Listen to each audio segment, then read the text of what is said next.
Ya bien, la sesión se acaba de grabar, ya se está empezando a grabar y me acabo de dar cuenta que les he enviado me parece que el de la S5, nos toca S6, ahorita les envío el de la S6, ¿ok? El material. Sí, les envié S5, ya. Listo, acabo de mandarles el material por el grupo que tenemos de la S6, ¿sí?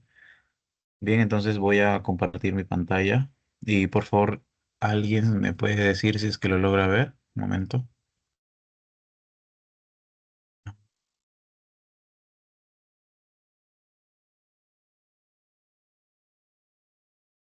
Ya. ¿Alguien me puede confirmar si lo logran Sí ver? se puede ver. Ya, gracias, Shirley. Bien, en esta parte nos va a tocar estudiar sobre la parte digestiva y el abdomen, ¿no? Dentro de la parte digestiva vamos a ver principalmente el esófago, el estómago, intestino delgado. También vamos a ver un poco de colon, pero más que nada hablado, y demás, ¿no? Eh, Hay más órganos que componen el sistema gastrointestinal, ¿no? Que son los anexos principalmente, ¿no? Como el páncreas, como el hígado, vesícula biliar, conductos biliares, todo ello lo vamos a estudiar en la siguiente semana, ¿ok? Por esta ocasión vamos a estudiar solo la primera parte del sistema gastrointestinal, ¿ok? Pero vamos a empezar con el abdomen, ¿ok? Cuando queremos estudiar el abdomen podemos pedir una radiografía simple. Ok, la radiografía simple se puede indicar en todas estas situaciones. Principalmente está indicada en la obstrucción intestinal para el estudio inicial. ¿Ya? Ustedes ya saben qué técnica es la radiografía simple, ¿no? Y recuerden que utiliza incidencias, es decir, eh, o sea, direcciones mediante o sea, direcciones con los que los rayos X están irradiando al paciente, ¿verdad? La más clásica es la póstero anterior, y en este caso, o sea, es decir, los rayos de atrás hacia adelante, ¿no? Y en estos casos es importante tener en cuenta que la radiografía simple se debe tomar en posición ortostática en la gran mayoría de los casos. A veces se puede tomar en posición simplemente en decúbito dorsal, simplemente echado boca arriba totalmente. Y esto, pues, principalmente está indicado en pacientes que prácticamente no se pueden mover o están postrados en cama y demás, ¿no? Pero lo más adecuado sería que el paciente esté parado y se tome la postura anterior, ¿no? Cuando un paciente esté echado y le tomas una radiografía, el aire, recuerden que siempre va a ir para arriba. Es por eso que ustedes pueden ver en una obstrucción intestinal aire hacia arriba. ¿Y por qué digo aire? Porque recuerden que cuando tienen una obstrucción, va a haber ya sea una obstrucción mecánica o funcional, ¿verdad? Vamos a entrar a detalle más adelante de eso, pero todo lo que esté atrás de la obstrucción va a llenarse de aire, se va a obstruir, se va a dilatar. A eso me refiero con el aire. Y recuerden que cuando hablábamos de neumotórax decíamos que no se regía por gravedad el aire, sino que se iba hacia la periferia, hacia arriba. Lo mismo pasa acá, ¿ok? Lo mismo pasa con el aire. Pero también se puede indicar en perforaciones, litiasis, cuerpos extraños también y neumoperitoneo. Aunque para el neumoperitoneo, si bien es cierto es una emergencia, el gold estándar para el diagnóstico va a ser la tomografía. Ya, estas son las radiografías simples que ustedes pueden encontrar en el abdomen, ¿ok? Recuerden lo que les decía, por ejemplo, ¿no? Miren cómo todo el aire del colon se va a ir hacia arriba cuando a una persona le tomas una radiografía en decúbito lateral totalmente, ¿no? También pueden encontrar aire también en el mediastino, o sea, no, perdón, en el peritoneo, ese se le denomina neumoperitoneo, pero básicamente con la radiografía simple puedes evaluar ciertas estructuras del tracto gastrointestinal. Por ejemplo, debajo del hemidiafragma derecho, recuerden que está el hígado, y ustedes pueden ver el hígado. Recuerden que no pasa tanto de la línea media, no pasa tanto de la columna, y si es que pasa mucho más, ya hablas de una hepatomegalia. También puedes ver la radiopacidad del vaso, ¿no? También pueden evaluar esplenomegalia y sobre todo, voy a hacerle zoom, cuando evalúan una radiografía simple es importante que vean los riñones, ¿ya? A ver, con esta se ve mucho mejor. Miren, por ejemplo, estas líneas de acá, ¿ya? Los riñones se evalúan en principio ubicando los músculos psoas. Estos músculos psoas son estas líneas de acá, los que van para acá adentro, ¿no? Estos son los músculos psoas. Y los que están cabalgando, como tal, las estructuras que cabalgan el músculo psoas van a ser los riñones. Es importante para ubicarse, sí, porque hay algunas estructuras como los litos ureterales que se pueden ver hiperdensos, o bueno, en este caso radiopacos, y pueden diagnosticarlos con una radiografía. Principalmente los que están hechos de calcio. Los que son radiopacos son los que están hechos de calcio, ¿no? Los de oxalato de calcio, que son el 60% de los cálculos, y aquellos que cumplen con la norma de ser mayores de 5 milímetros, ¿no? Porque si son menos de 5 milímetros, no importa cuánto calcio tenga, lo más probable es que no lo veas en una radiografía y se necesiten otras técnicas de imágenes, ¿no? También puedes ver cálculos en la vesícula, ¿no? De manera incidental, ¿no? En algunos casos. ¿Por qué? Porque cuando estás con un paciente con coledocolitiasis o colecistitis aguda, lo primero que le vas a pedir va a ser una ecografía, no le vas a pedir una radiografía. Pero recuerden que un paciente puede tener a lo largo de su vida piedritas en su vesícula y simplemente no desarrollar patología. Ya, ese hallazgo incidental lo puedes terminar encontrando en una radiografía, por ejemplo. ¿No? Entonces, ¿qué puedes evaluar acá? Puedes evaluar el hígado, puedes evaluar los riñones, puedes evaluar el músculo psoas, puedes evaluar el vaso, ¿ya?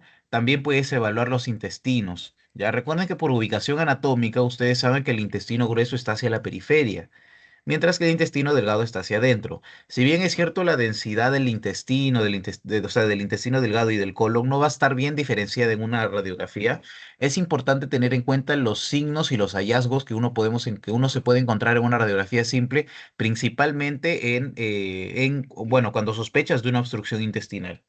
¿Ya? Cuando sospechas de una obstrucción intestinal. ¿Por qué? Porque cuando hay una obstrucción intestinal, el signo más frecuente es de que el intestino delgado se llene de aire. Recuerden que en condiciones normales el intestino delgado no tiene aire, ¿ya? No tiene aire. El que tiene aire va a ser el colon. Es por eso que el colon van a poder verlo de esta manera, ¿no? Que se va a poder delimitar de manera con el color negrito, la densidad negrita, que es la densidad del aire. ¿Ya? Mientras que el intestino no, nunca deben ver aire en el intestino delgado. En el colon sí, es no normal. Ya pueden encontrar material fecal, material, bueno, aire y demás. Pero el intestino delgado nunca. Y ese es un signo principalmente de obstrucción intestinal, para que lo tengan presente siempre, ¿no? Porque es la primera técnica que ustedes piden ante la sospecha de esto, ¿no? Como tal. Luego, para determinar la causa, o sea, la obstrucción intestinal puede estar causada por bueno, tiene diversas etiologías. Puede ser un tumor, ¿no? Un cáncer invasivo. Y para eso ya le pides una tomografía al inicio para ver si es que hay una masa o no obstruyendo. Puede ser también una hernia inguinal, ¿no? Que está, comprimiendo esa parte de la estructura. ¿No? Puede ser una, enfermedad inflamatoria intestinal también. La enfermedad de Crohn te puede causar una obstrucción intestinal y demás, ¿no? Vamos a ver qué más tenemos. Bueno, es importante también ver los huesos, ¿no? Las alas ilíacas, el coxis y demás, ¿ok? Siempre se evalúan, principalmente la alineación, el número de las vértebras y demás.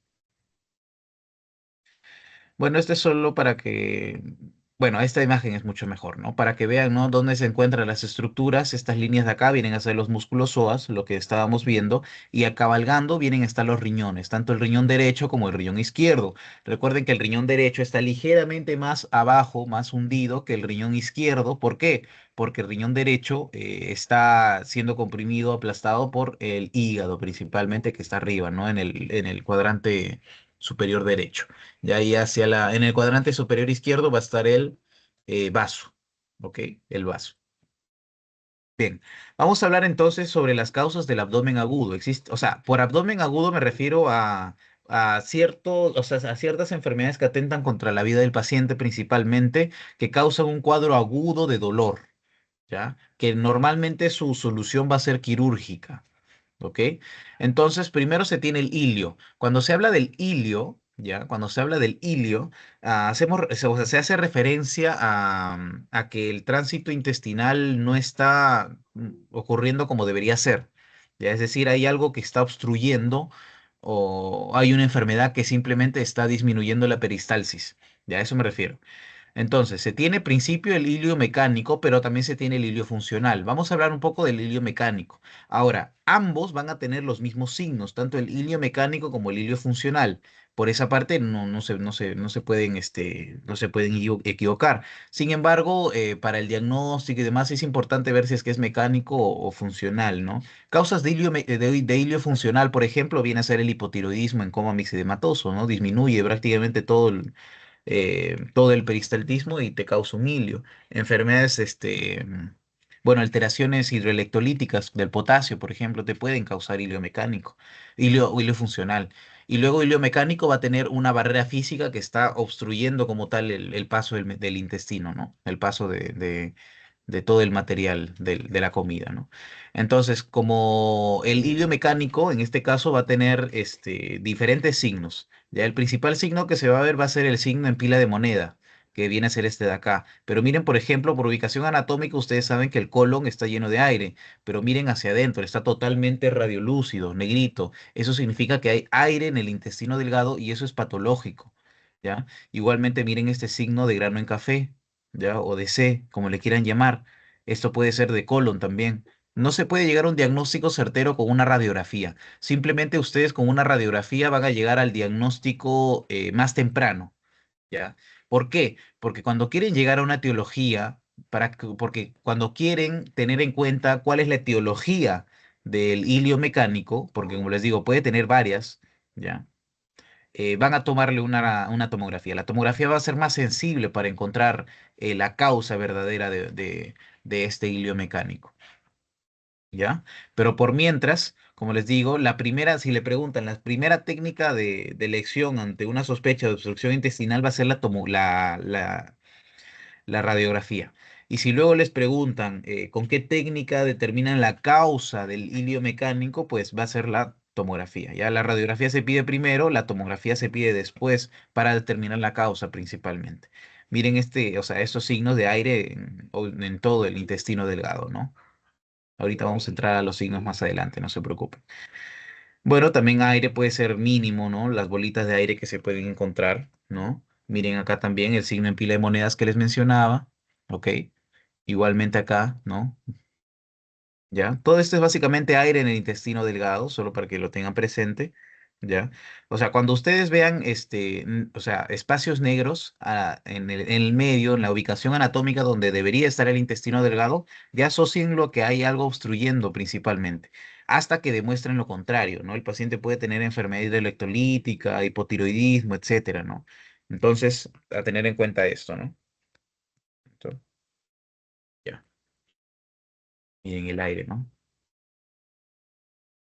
Bueno, y más. Ahora, miren, por ejemplo, una radiografía te puede dar aire como tal en el intestino delgado, pero miren cómo anatómicamente el intestino grueso, cómo se está, o bueno, el intestino delgado, cómo se está dilatando también, y está pasando incluso por el canal inguinal, ¿no? Ustedes van a tener hernias inguinales que se terminan estrangulando y terminan obstruyendo también el intestino delgado, ya principalmente. Y nada, hay que tener bastante cuidado con estas hernias inguinales porque hay muchas complicaciones. Estos pacientes, incluso si son varones, pueden tener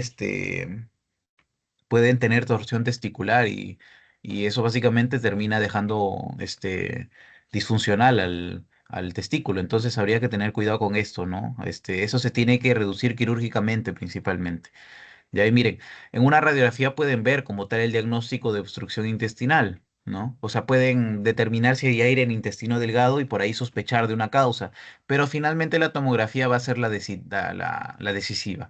Miren cómo el intestino delgado está pasando por el canal inguinal y se termina estrangulando en este canal, ¿no? Y esto es lo que termina causando esta obstrucción, esta dilatación de todo el intestino delgado. ¿Ya? Entonces, la tomografía te va a determinar principalmente las causas, o sea, las causas, la tomografía. La tomografía ya es decisiva, incluso se utiliza para la precirugía. Ahora, miren también, bueno, este es otro, bueno, este es más, ¿no? Pero miren, por ejemplo, acá, ya una radiografía te puede dar todo este signo que se denomina el signo del grano de café, ¿ya? El signo de grano de café. Y este es prácticamente patognomónico del vólvulo de sigmoides, ¿no? Cuando gira sobre su propio eje y termina generando esta obstrucción como tal. Pero este ya viene a ser en el colon, obstrucción en el colon. El paciente va a tener síntomas de obstrucción en el colon, principalmente los vómitos fecaloideos, ¿no? Los vómitos fecaloideos, porque si la obstrucción estuviese más arriba, posiblemente sean vómitos biliares, alimenticios, ¿no? Mientras que si es más abajo, más a nivel del colon, posiblemente sea esto, pues, ¿no? Lo de los vómitos fecaloideos. Ya el vólvulo de sigmoides, cómo gira sobre su propio eje, ¿no? Y demás, o sea, miren, incluso pueden ver niveles hidroaéreos, ¿no? Estos son niveles hidroaéreos. y tumores, ¿no? Bueno, esto no es no es un tumor, parece ser una invaginación, ¿no? Una invaginación básicamente del, o sea, de la mucosa hacia adentro, ¿no? Pues es bastante común los divertículos y demás, entonces es posible que sea eso, pero por estos bordes también habría que sospechar de un divertículo maligno, ¿no? Y demás. O sea, cuando ustedes vean, por ejemplo, una luz intestinal bastante irregular, bastante cerrada y demás, deben sospechar de también cáncer y dependiendo del paciente, de la edad del paciente y de los factores de riesgo que tenga. ¿No? Entonces, cáncer puede, o sea, el cáncer como tal de colon, de intestino, puede terminar generando un hilio mecánico, ¿ya? La invaginación de la mucosa, o sea, múltiples divertículos también puede generar esto. Y demás, y demás, y demás. Entonces habría que tener cuidado. Incluso parasitosis pueden generar obstrucción intestinal mecánica, como por ejemplo el ascaris, que se ubica en gran cantidad a nivel del intestino, ¿no? Del intestino delgado. Del intestino, no, sí, sí, delgado. Ya, también existe el neumoperitoneo. El neumoperitoneo, como su nombre lo dice, viene a ser aire en el peritoneo y generalmente es por una perforación. Es por eso que o sea, una perforación de un órgano hueco, principalmente es una complicación, por ejemplo, de la gastritis erosiva, cuando se termina perforando el estómago y termina yéndose aire y material alimenticio hacia el peritoneo y eso termina causando más enfermedad porque incluso se puede infectar, puede hacer sepsis y demás. Es por eso que es una emergencia. Miren, por ejemplo, esta línea por debajo del hemidiafragma derecho, ese es el signo del hemidiafragma continuo, y ustedes van a encontrar diversas formas. Miren, incluso hay aire entre las asas, no es solo una obstrucción intestinal. Pero también hay aire entre las asas, no sé si lo logran ver. Esto posiblemente sea por una obstrucción intestinal que se ha perforado y demás, ¿no? También miren cómo está todo el aire llenando como tal el abdomen del paciente. O sea, básicamente pueden tener la sospecha de un neumoperitoneo con una radiografía, sí, pero con una tomografía van a llegar al diagnóstico más certero. Miren cómo se ve. ¿No? Este viene a ser una ventana pulmonar. Y esta ventana pulmonar, como te detecta el aire, mira cómo te detecta el aire a nivel del abdomen también. ¿Ya? Miren cómo te lo detecta. Entonces es bastante importante tener en cuenta esto. La tomografía va a ser la gold estándar para el diagnóstico de neumoperitoneo, ¿ya? Pero, como siempre les digo, la técnica inicial siempre va a ser la radiografía simple de abdomen posterior anterior principalmente. Si el paciente está postrado, ni modo, tómale una andecúbito lateral, ¿ya? Pero la posterior anterior siempre va a ser bueno, la ideal, ¿no? La ideal o más técnicas, por ejemplo. Miren, incluso el neumoperitoneo se puede complicar con neumoescroto. ¿No? Este es neumoescroto, está llegando el escroto. Entonces, y demás, ¿no? Miren, esto es lo que les decía. Ese se le denomina signo del triángulo, si no me equivoco. ¿Ya ves? Signo del triángulo. Hay dos asas intestinales totalmente dilatadas y totalmente llenas de aire, ¿no? Y miren cómo entre las asas, donde no hay nada, básicamente, hay aire. Esto es un signo de neumoperitoneo. Se puede ver en una radiografía, sí, también una tomografía, pero como les digo, la más sensible, la más específica va a ser la tomo, ¿ok? La más sensible y la más específica va a ser la tomografía.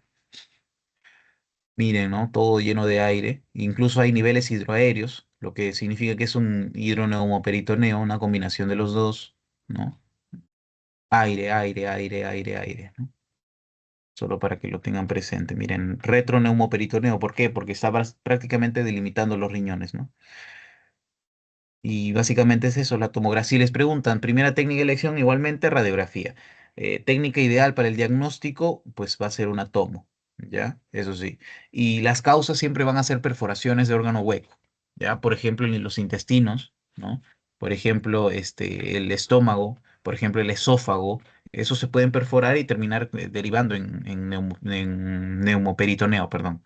¿Ok? Incluso neumomediastino, ¿no? Por ejemplo, el esófago, ¿no? Que se ubica a nivel torácico, el esófago torácico se puede perforar y eso termina causando neumomediastino. Pero si se termina perforando el esófago abdominal, pues termina generando neumoperitoneo, ¿no?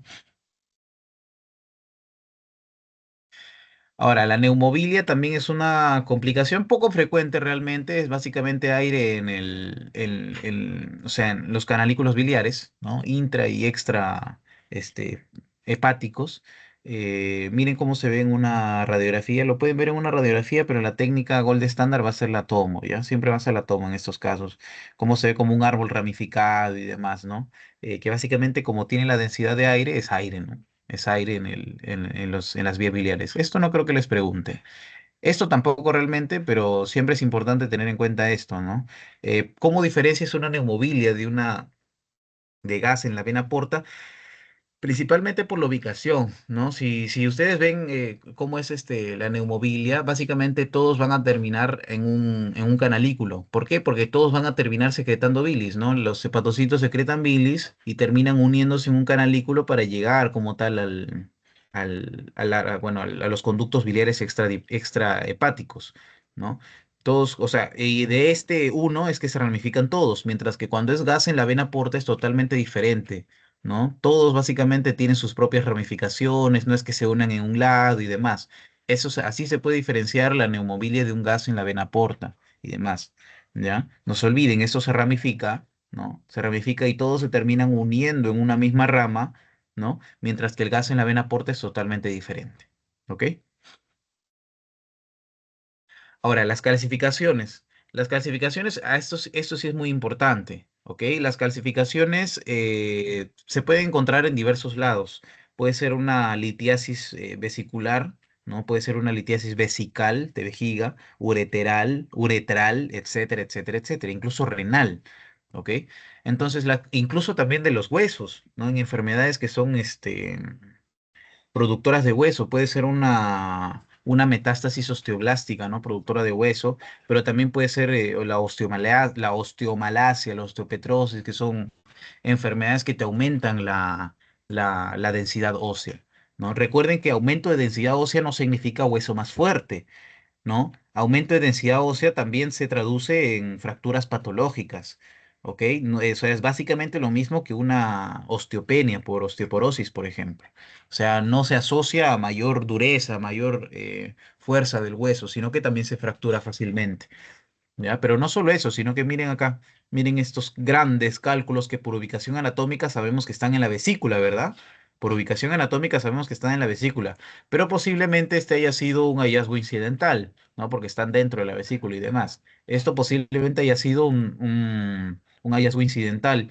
Como les digo, ustedes pueden tener pacientes a los que incidentalmente les encuentran piedritas en la vesícula, en una radiografía. ¿Y esto es indicación de cirugía? Sí, es indicación de cirugía. A los pacientes se le tienen que retirar la vesícula o retirar estos cálculos, ¿no? Porque en un futuro no se sabe si mañana, pasado mañana, un año, 10 años, 20 años o tal vez nunca incluso, pero no se vale o sea, no se vale tener el riesgo, ¿no? No se sabe si mañana va a terminar haciendo un cuadro de coledocolitiasis, colecistitis y demás. Es por eso que se le prefiere retirarlo, porque el cólico biliar es muy fuerte, ¿no? Y demás. Se dice que es uno de los más fuertes junto al cólico renal. Entonces es importante, ¿no? Bueno, hacer que el paciente no tenga estas complicaciones, ¿no? Porque incluso se complica, ¿no? La colecistitis, por ejemplo, en una colangitis aguda, se infecta y eso ya tiene mal pronóstico y demás. También se puede perforar porque es un órgano hueco y etcétera, ¿no? ¿Qué más se tiene? También cálculos en la vesícula. Miren, esta ya es una tomografía. En la tomografía, recuerden, para ver cálculos, la tomografía se pide sin contraste, ¿ya? Importantísimo, ese dato apúntenlo. Cuando quieren ver cálculos, se pide sin contraste, porque cuando ustedes le ponen contraste, es posible que lo confundan con la grasa, es posible que lo confundan con alguna estructura anatómica como el riñón, el hígado, etcétera. Entonces, nunca le pueden poner contraste. Principalmente esa indicación se da en las litiasis que son del sistema uroexcretor, ¿no? Riñón, uréter, vejiga y uretra, ¿no?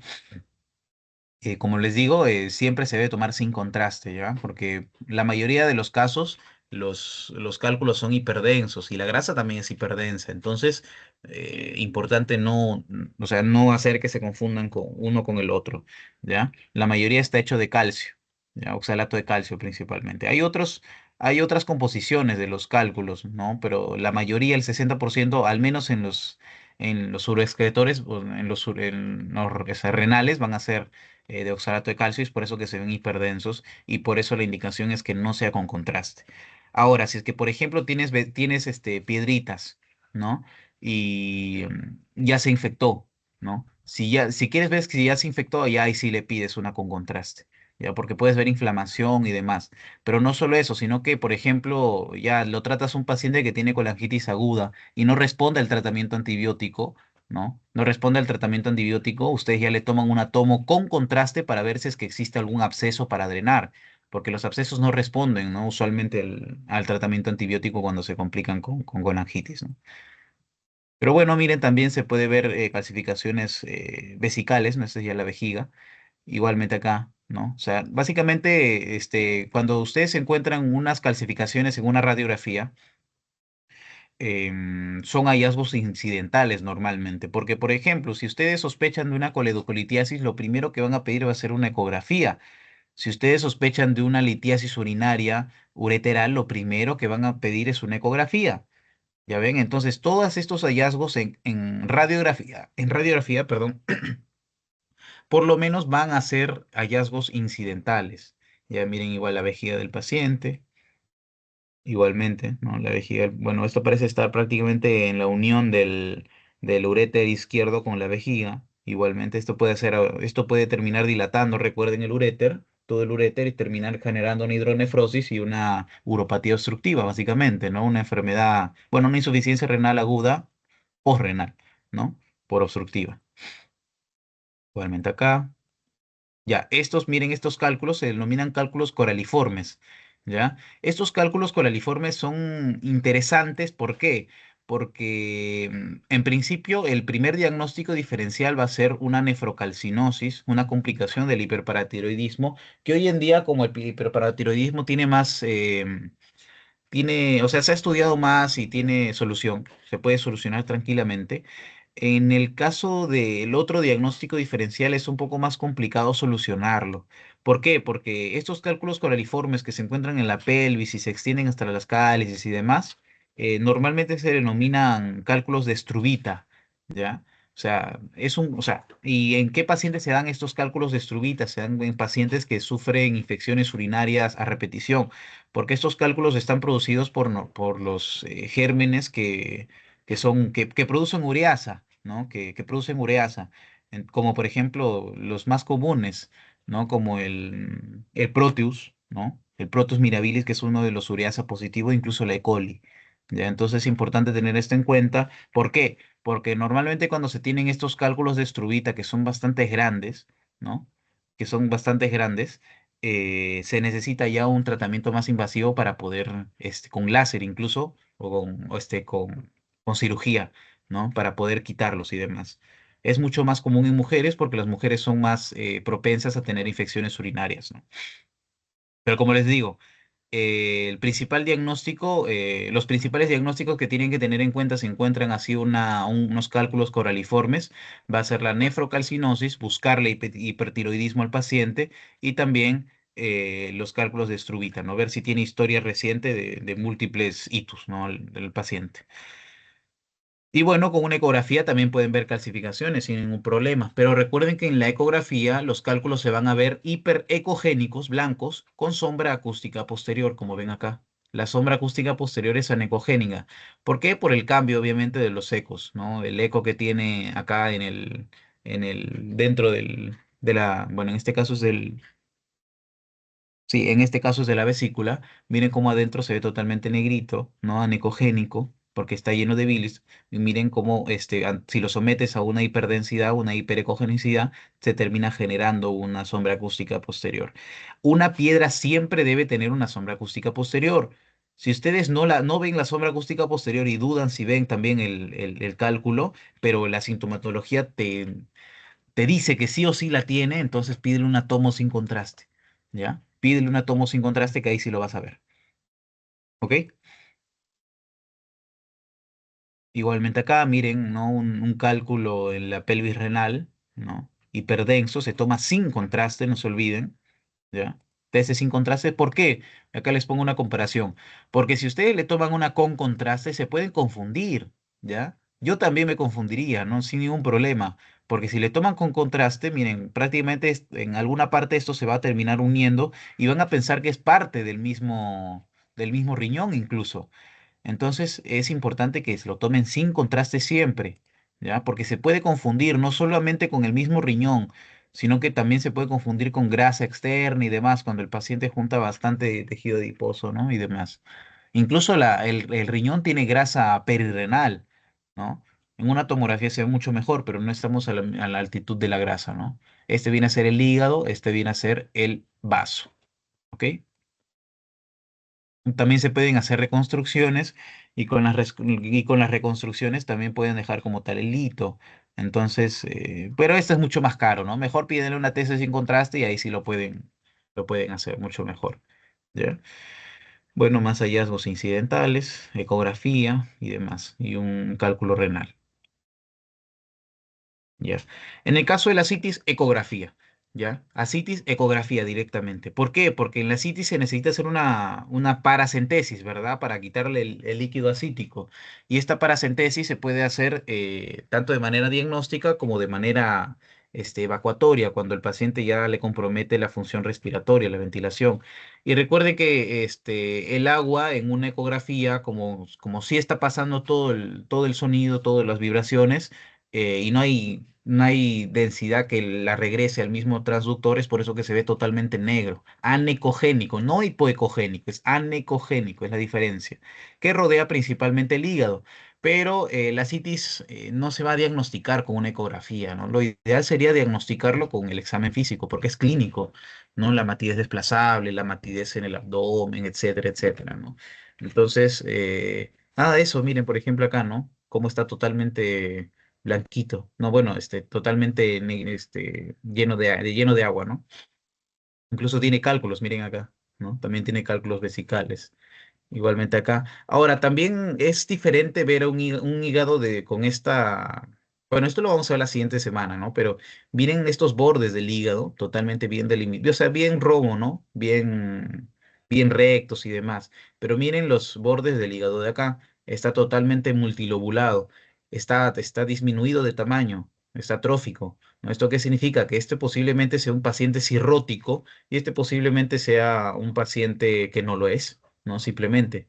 O sea, habría que determinar la causa de esta citis. Puede ser una carcinomatosis, ¿no? O puede ser una enfermedad autoinmune, etcétera, etcétera, etcétera. Puede ser una peritonitis bacteriana espontánea, ¿no? O sea, puede ser tuberculosis, peritoneal, etcétera, etcétera, etcétera. Pero miren acá, lo más probable es que esta citis haya sido causada por esta enfermedad de la cirrosis, ¿no? Y demás. Porque normalmente la cirrosis hace que el hígado se vea atrófico, más chiquito, y que tenga una apariencia multilobulada. Esto se ve multilobulado. ¿Ok? Igualmente, miren cómo termina pasando el ombligo, igualmente el escroto. ¿Ok? Y demás. Ya, en cuerpos extraños lo vamos a pasar un poco más rápido. Los cuerpos extraños habría que sospecharlo en pacientes que son niños, ya, y en los pacientes que pueden sufrir alguna alteración mental también, que es común, ya, pero principalmente en los niños, no se olviden. Incluso se pueden dejar algunas estructuras como cuerpos extraños en operaciones, ¿no? Eso ya es negligencia, ¿no? Y demás, ¿no? Miren, por ejemplo, esas tijeras quirúrgicas, clavos quirúrgicos y demás. Pero recuerden que siempre se debe sospechar en los niños. Por ejemplo, si eso en a veces se tragan monedas y demás. Pero recuerden que no todos tienen esta densidad. Habría que tener cuidado con eso también. Ya ahí sí ya se le pide otra técnica como la tomografía, ¿no? Y demás. ¿Por qué? Porque no todos tienen densidad metal. ¿Qué pasa si se atraganta con una pepa de mango, por ejemplo? Si se atraganta con una pepa de mango, no vas a poder ayudarlo con una radiografía, porque la pepa de mango no tiene esta densidad, ¿verdad? Entonces eso, ¿no?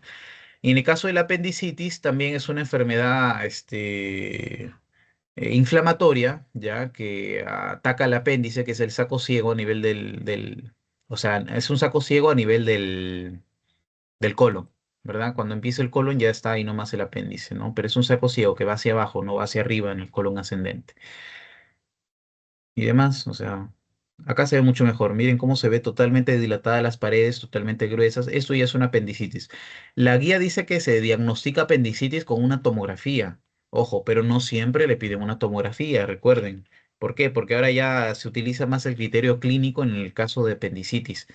¿Ok? Se utiliza el criterio clínico en el caso de apendicitis, pero la guía decía de que con era necesaria una tomografía para diagnosticar la apendicitis, con contraste en esos casos, ¿sí? Acá sí se utiliza con contraste, ¿ok? Ahora, existen alternativas, ¿no? O sea, la apendicitis puede tener bastantes causas, ¿ya? La principal causa va a ser el fecalito. Miren, por ejemplo, acá se ve el fecalito, ¿no? O sea, que posiblemente esté calcificado y demás. Acá también está calcificado y demás. Acá también se ve el fecalito, ¿no? Ese es la causa más, y acá también se ve mucho mejor, ¿ya? Ya, posiblemente, o sea, esa es la causa más frecuente. Si hablamos de causas en general, la causa obstructiva es la más frecuente, ¿no? Y dentro de esa causa obstructiva está el fecalito, ¿no? Que se termina calcificando y demás, y termina generando reacción inflamatoria, ¿no? Pero existen más causas, ¿no? Como por ejemplo el enterobius te puede causar, por ejemplo, apendicitis también, porque le gusta ese saco ciego. ¿Por qué? Porque este saco ciego está lleno de material, o sea, material linfoide, ¿no? Las placas de Peyer hay en gran cantidad en el apéndice, entonces le gusta a este nivel y por eso que te puede causar apendicitis, ¿no? Enfermedades autoinmunes también, enfermedades intestinales inflamatorias también te pueden causar y demás, pero son menos frecuentes. La más frecuente, posiblemente el 90% de los casos, sea el fecalito, ¿no? Bien, ahora vamos a entrar a estómago. El estómago en sí se puede estudiar de diversas maneras, ¿ya? Entonces va a ser un órgano muscular que va a estar entre el esófago y el duodeno y que actualmente todas las técnicas de imagen radiológicas que utilizaba, valga la redundancia, un radiólogo, han sido desplazadas por la endoscopía, que es una técnica que ya lo utilizan más en gastroenterología, ¿no? No solo la endoscopía para el estómago, sino que también para el colon se encuentra la colonoscopía, ¿no? Entonces, eso básicamente ha desplazado a las técnicas que se tenían del estómago y hace innecesario hoy en día la intervención del médico radiólogo, cuando se quiere evaluar principalmente el estómago. Pero antes sí se utilizaba bastante, según dicen, el estudio radiológico, principalmente con sustancia baritada.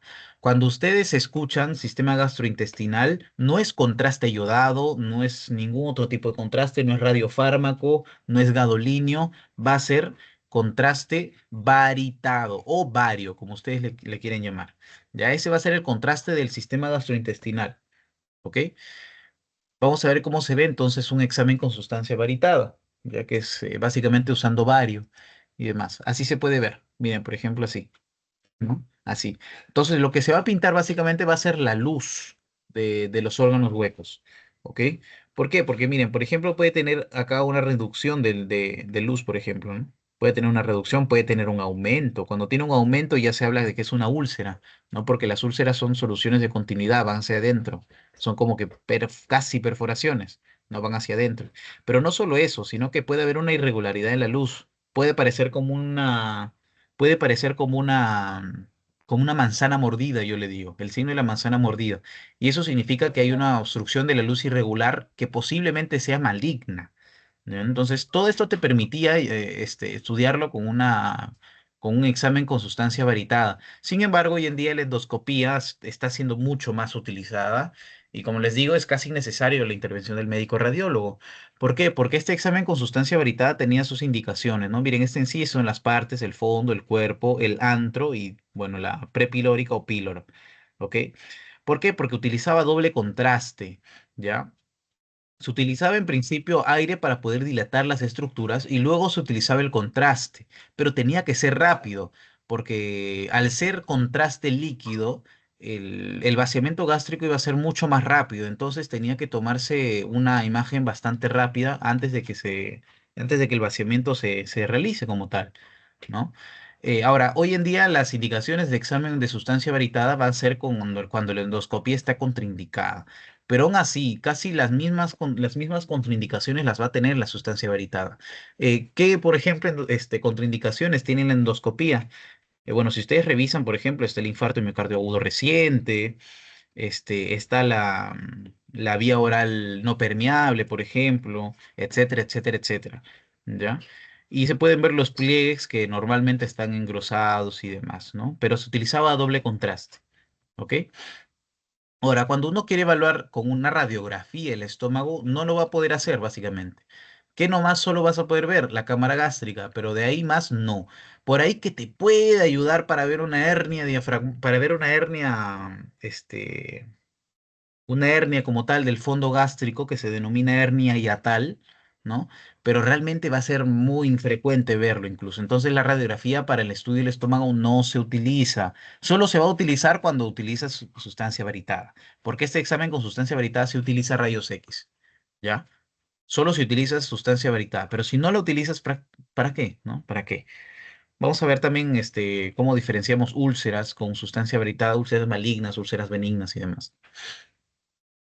Y luego está la tomografía computarizada, que en este caso es el gold estándar para estudiar principalmente este órgano, ¿no? Que es el estómago. Es el estudio más valioso. Se utiliza contraste endovenoso también, ¿ya? El contraste endovenoso de la tomografía no es el bario, no es el gadolínio, etcétera. Va a ser el contraste yodado, ¿ok? ¿Por qué? Porque, por ejemplo, en un contraste yodado puedes ver que la luz está totalmente estenosada y demás, que parece una manzana mordida, que yo le digo. Pero acá vas a ver los bordes engrosados, irregulares, y posiblemente crecimiento por fuera del estómago, y esto posiblemente ya te lleve a un casi diagnóstico de cáncer, ¿no? Entonces habría que tomarle biopsia y demás, ¿ya? También se puede hacer una ecografía, sin embargo, una ecografía en los recién nacidos, principalmente cuando se quiere diagnosticar estenosis del píloro, ¿ya? Estenosis, que es el engrosamiento de las paredes, ¿ya? Principalmente, el engrosamiento de las paredes del píloro.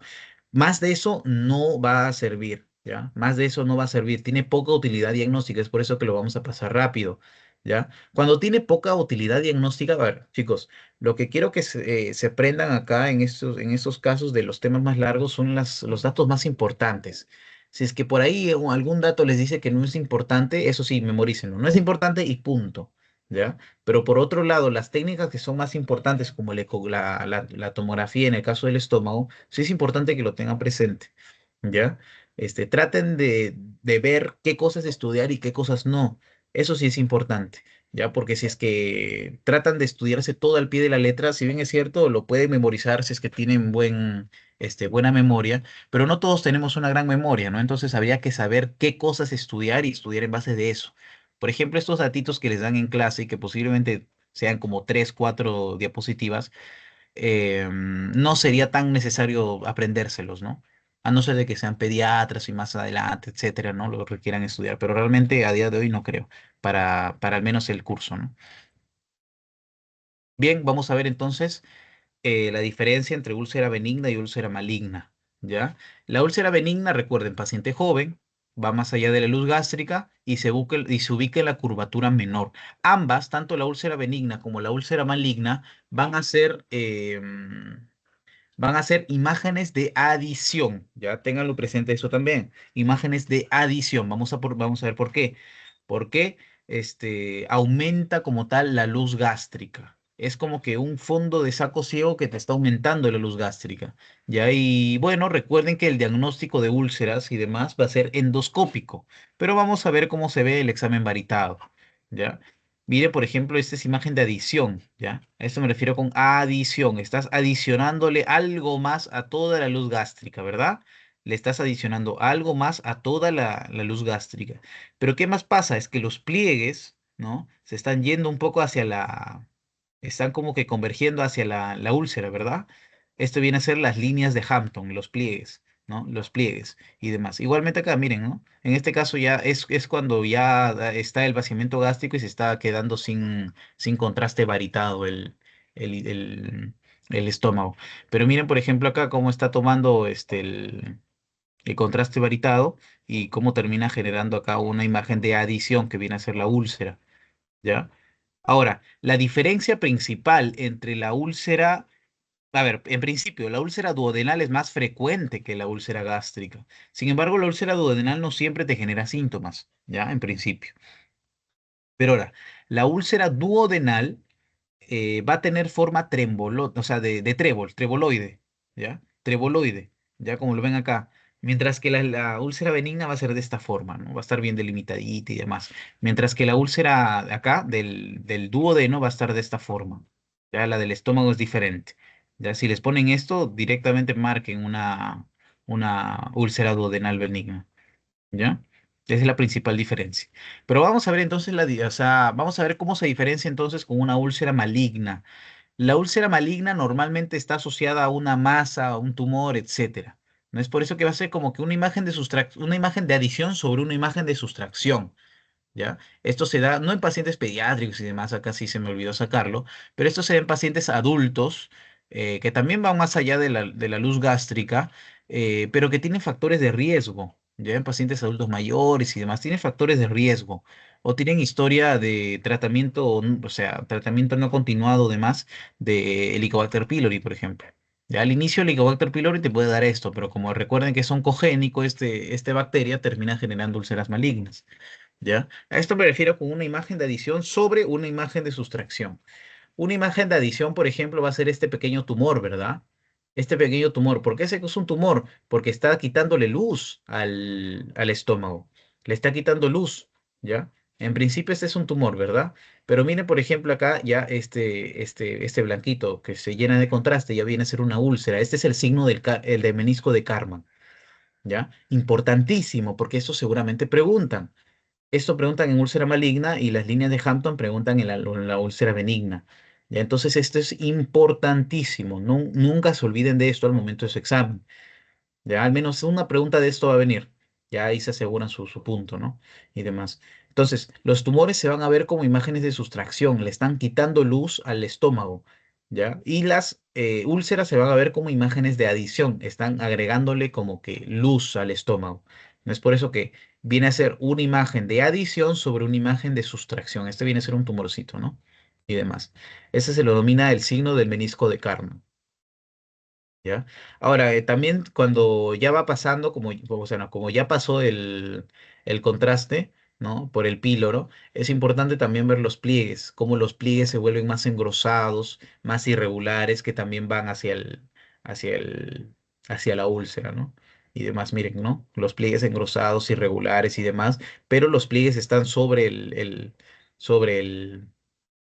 sobre la masa, ¿no? La masa, ¿no? Porque esta es una masa, una imagen de sustracción, y sobre esa imagen de sustracción hay una imagen de adición que viene a ser la úlcera. Igualmente acá, ¿no?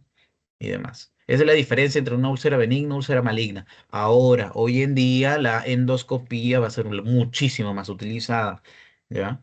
Porque a toda úlcera que ustedes vean en una endoscopía se les hace biopsia para determinar si es que es maligna, benigna y si es que es por HP o no. HP es Helicobacter pylori, ¿ya? Básicamente Una es eso. pregunta. A ver, sí, sí, En el anterior PPT, ¿cuáles serían los pliegues y cuál sería la masa? Porque los que están encima, no mucho. claro, sí. Acá te refieres, ¿no? ¿Te refieres a esto? En ese, el de abajo. Acá, pues. Ah, ajá, en el que tiene la U.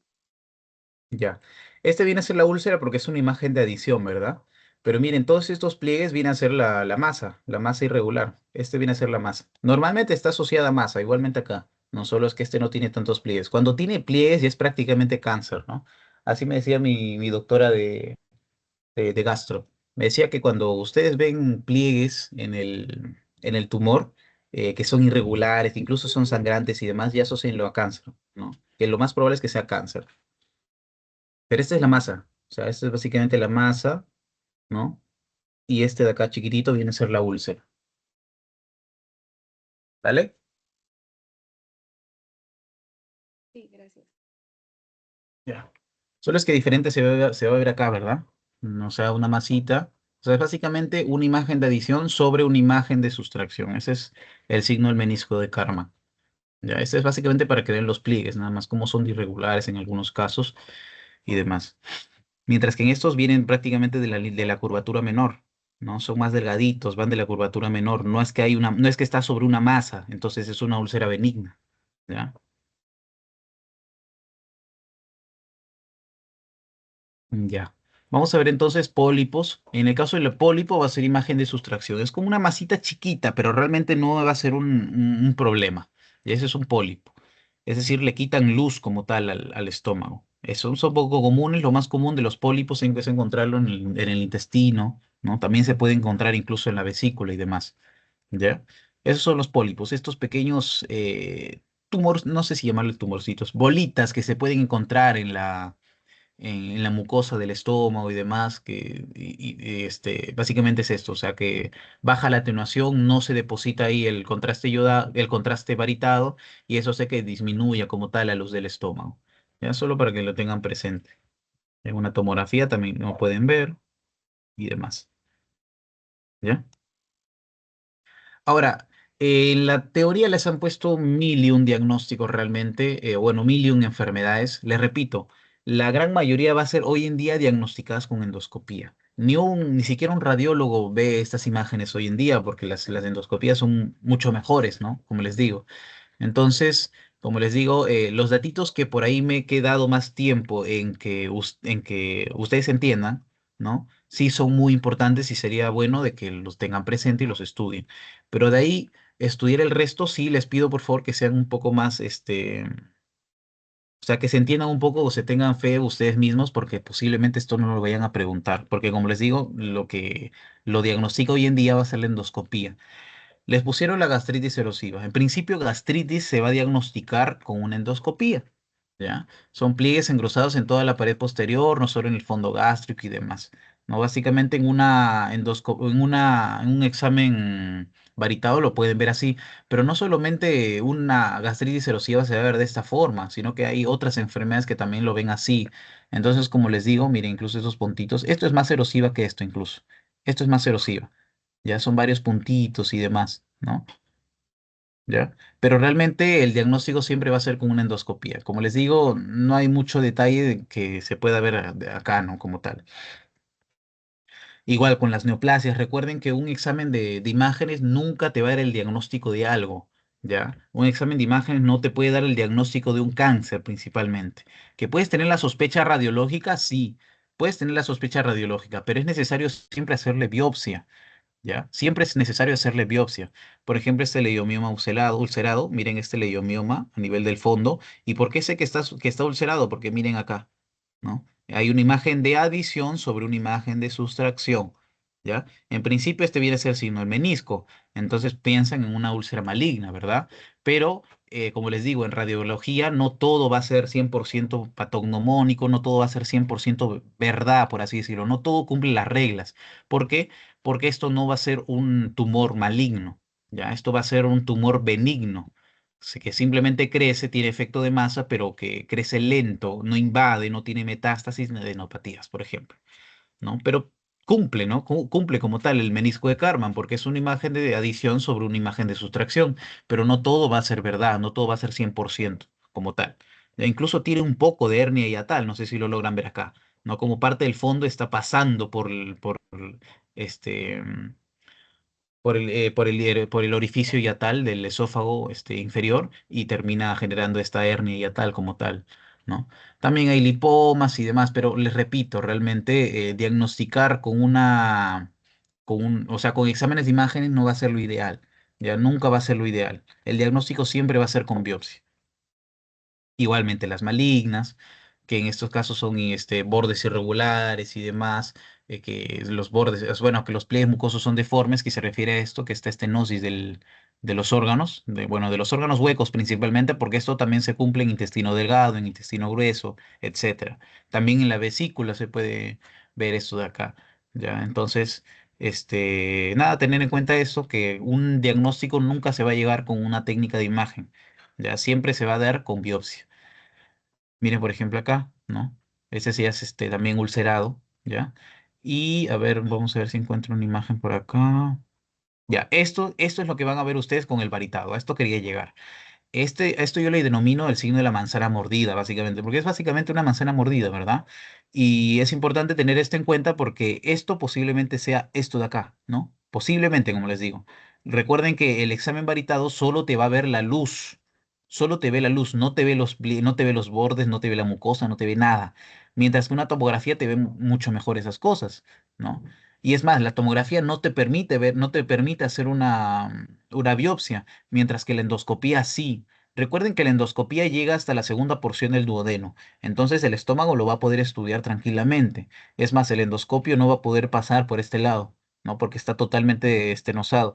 Entonces le toman varias biopsias a lo que está obstruyendo como tal la luz y le terminas tomando una tomografía para ver cuál es su extensión. Ya, eso sí es importante y tener en cuenta eso también. Ya, incluso miren todo este tumorcito como tal, que posiblemente sea un tumor maligno, está ulcerado, ¿verdad? Está ulcerado. ¿Por qué? Porque tiene una imagen de adición, sobre todo una imagen de sustracción. Igualmente acá, miren cómo está la luz totalmente estenosada, totalmente irregular. Esto es maligno posiblemente.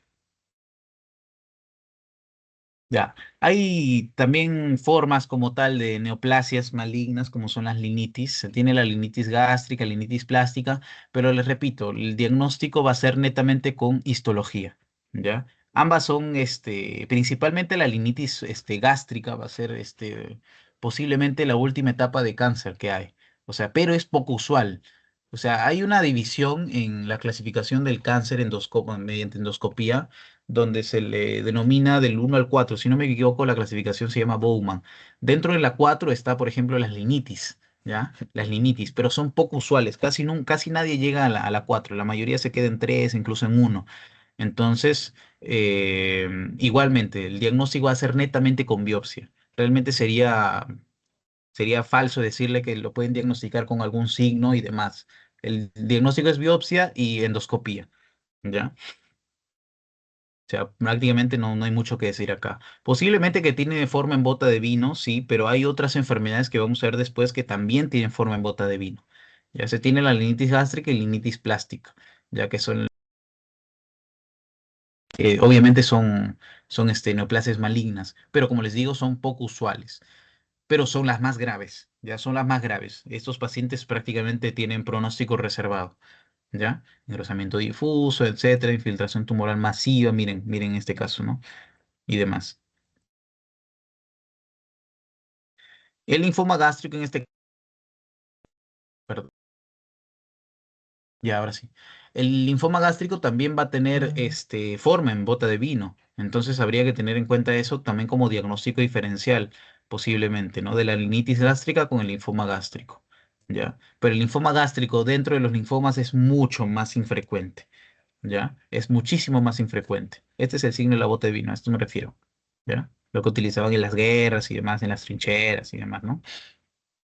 Pero repito, de nuevo, biopsia, ¿ya? Por eso no hago mucho detalle con eso.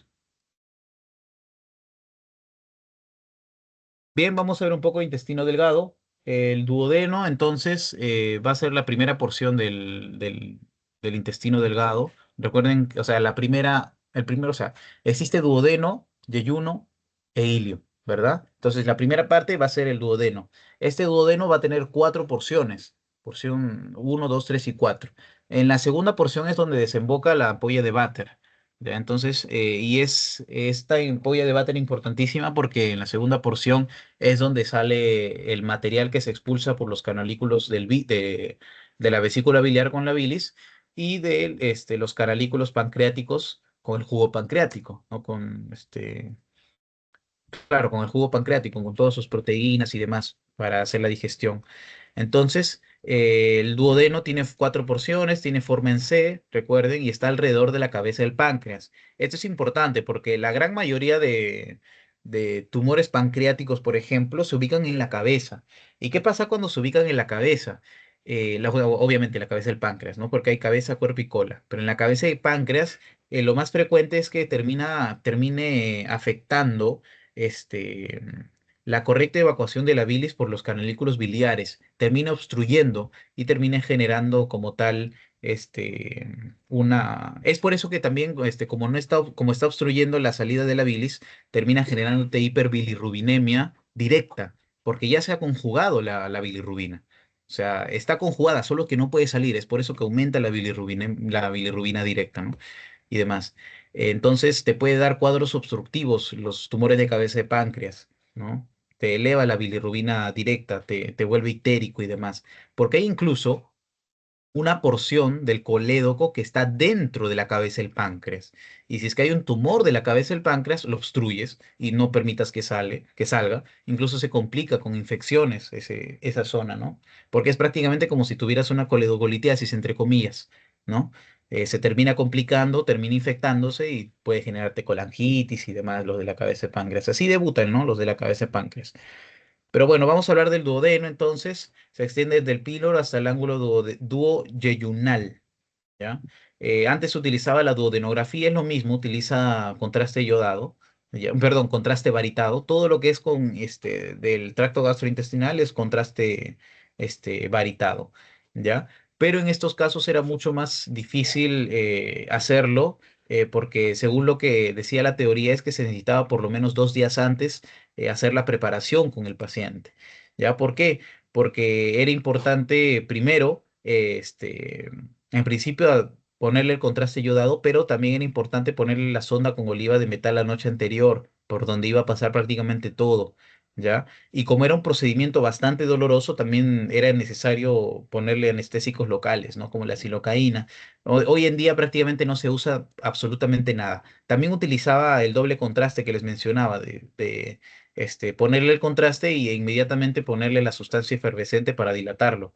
Pero, como les digo, o sea, básicamente es prácticamente imposible, o sea, por así decirlo, no tiene tanta sensibilidad o especificidad que otros tipos de exámenes, ¿ya? Entonces, la duodenografía solo para que sepan que existía, pero realmente hoy en día está sumamente descontinuada. ¿Por qué? Porque hoy en día hay endoscopías, hay tomografías y demás que los sustituyen, ¿no? La tomografía entonces va a ser el gol estándar para diagnosticar como tal enfermedades del duodeno, que puede haber, no sé, puede haber estenosis, puede haber imaginaciones, puede haber lesiones expansivas, tumores, etcétera, etcétera, etcétera, que terminan disminuyendo la luz como tal. Ahora, recuerden que el intestino no tiene austras. El intestino grueso va a tener austras como tal, pero el intestino delgado no tiene austras, va a tener válvulas conniventes. Y estas válvulas conniventes sí se pueden ver en una duodenografía, que son estas pequeñas líneas de acá, ¿no? Transversas y demás que miden menos de 1 centímetro entre ellas, ¿no? Entre ellas. O sea, son chiquitas. Entonces, estas válvulas conniventes también te permite diferenciarlas con el colon, ¿ya? O sea, perdón, vamos así. Las austras van a ser como que globulosas y demás, más grandes, ¿no? Esa es la diferencia entre una con la otra. Ya, y repito, todo lo que sea carcinomas, tanto benigno, bueno, todo lo que sea cánceres, tanto benigno como maligno, no se van a diagnosticar con ninguna técnica de imagen. Siempre va a ser biopsia y les voy a hacer énfasis a lo largo de todo el ciclo con asesorías de esto. Es por eso que esto prácticamente no sería necesario que ustedes lo vean. Si bien es cierto, es importante, sí, lo que sí les pido que conozcan de estos temas es sobre los signos de malignidad, los bordes raros, o sea, este, los bordes irregulares, la estenosis de la luz, etcétera, etcétera, etcétera. O sea, la mucosa totalmente irregular, el contenido, incluso la mucosa que tenga diferente densidad. Eso significa, por ejemplo, miren que acá no capta contrastes, que posiblemente sea zona hemorrágica o isquémica, etcétera, etcétera, etcétera. Ya también la invasión vecina y demás. Miren cómo está invadiendo acá hacia el centro, ¿ya? Que posiblemente haya invadido también a estas estructuras de acá. ¿Ya? Entonces, importante tener eso en cuenta también. Pero, les repito, el diagnóstico certero no se va. Miren, incluso, acá se me había pasado el datito. Miren cómo hay una invasión del hígado, ¿no? Hay una invasión del hígado. Entonces, posiblemente ya sea metástasis y demás. Esos datitos sí es importante que lo conozcan, pero viendo así una imagen así no pueden llegar al diagnóstico que es un carcinoma duodeno. Nunca pueden llegar así a un diagnóstico, ¿ya? Igualmente acá, miren cómo está totalmente grandecito, la luz obstruida y demás, ¿ya? Igualmente, ¿no? También neoplasia y demás que termina generándote signos de malignidad. Y es importante tener en cuenta eso. ¿Por qué? Porque si tú le haces una endoscopía, miren cómo se va a poder ver. Entonces, esto ya pues eh, se toma como tal varias muestras para mandarlos a patología y determinar qué tipo de cáncer tiene, porque esto no es para nada normal, ¿no? Bien, ahora vamos a ver el resto del intestino delgado, que comprende el yeyuno y el ilio, ¿ok? Recuerden que no debe tener aire en el interior. Recuerden que les decía, ¿no? Que la única estructura que tiene aire en el interior va a ser el intestino grueso o el colon, mientras que tampoco tiene austras, pero sí tiene válvulas conniventes. Es la principal diferencia. El órgano que sí tiene austras va a ser el colon, el intestino grueso, ¿ya? Mientras que el intestino delgado no. Esta técnica sí es importantísima, sí se utiliza hoy en día, el tránsito intestinal, para ver prácticamente cómo está pasando todo el contraste varitado, si es que hay fugas, si es que hay fístulas, todo lo vas a poder evaluar con tránsito gastrointestinal. Tiene sus indicaciones entonces, ¿no? Enfermedades inflamatorias, ¿no? Como por ejemplo la enfermedad de Crohn o la colitis ulcerativa, se puede examinar con esto. Te evalúa entonces la motilidad y la morfología para ver si es que realmente está pasando como tal o sea, el material, ¿no? El material de la digestión, si está pasando o no. Entonces te detecta estenosis, fístulas, masas, etcétera. ¿Ya? Principalmente son las fístulas y las estenosis, ¿ok? Las masas como tal te pueden diagnosticar, sí. ¿Por qué? Y acá sí es importante, porque la colonoscopía solo te va a llevar hasta la válvula iliocecal, es decir, la comunicación del ilio, o sea, del ilion, con el colon, ¿no? Esa es una válvula, la entrada del intestino delgado con el colon, hasta ahí nomás te va a llevar. En algunos casos, cuando tiene más extensión el colonoscopio, te puede llegar hasta un poquito más del ilion, pero realmente no es mucho lujo de detalle, ¿no? Mientras que les decía que la endoscopía va a llegar solamente hasta la segunda porción del duodeno. Entonces, hay tercera y cuarta porción del duodeno, todo el yeyuno y prácticamente todo el ilion que no se va a poder ver con estas técnicas. Es por eso que el tránsito gastrointestinal sí es importante para evaluar principalmente esas estructuras. Ya eso sí, ténganlo presente también. Ahora, la radiografía, les repito, si es que ustedes no están utilizando contraste varitado, prácticamente no va a tener mucha importancia, salvo ustedes sospechen de obstrucción intestinal, ¿ya? Principalmente para obstrucción intestinal. También cuerpos extraños, ¿no? Pero el principal diagnóstico con radiografía se va a dar para obstrucción intestinal tanto mecánica como en funcional, ¿ya? Y luego está la tomografía, resonancia, que termina así dándote mejor lujo de detalle de prácticamente todo y demás. Es la diferencia, miren, de una tomografía con una resonancia. La resonancia se ve con lujo de detalle todas las estructuras blandas y demás, ¿no? Incluso la resonancia te puede ver inflamación. Si quieres diagnosticar enfermedades inflamatorias intestinales, pero es una técnica más, más cara, entonces prácticamente no se pide, ¿no? Y demás. O sea, la tomografía te da el diagnóstico rápido y demás. Recuerden, tú diagnosticas obstrucción con radiografía y con la tomo ya prácticamente ves la causa de esa, si es que es mecánica, la causa de esa obstrucción. También te puede evaluar con esto el estadiaje de tumores, principalmente la resonancia. Ya la resonancia te ve metástasis o enfermedad de distancia también, ya adenopatías y demás. Ya vamos a ver entonces más acá. Esta es la válvula ileocecal, recuerden, ¿no? Y este viene a ser el apéndice, ¿ya? O sea, te puede evaluar prácticamente muchas estructuras. Este es el apéndice. Ya este apéndice se puede engrosar, ¿ya? Y eso es un signo de apendicitis, ¿ya? Y demás, esta es la enterorresonancia. Y bueno, prácticamente esto ya es el colon, ¿no? Entonces, la tomografía te va a poder evaluar prácticamente todas las estructuras del sistema digestivo. Entonces, es de mucho valor realmente.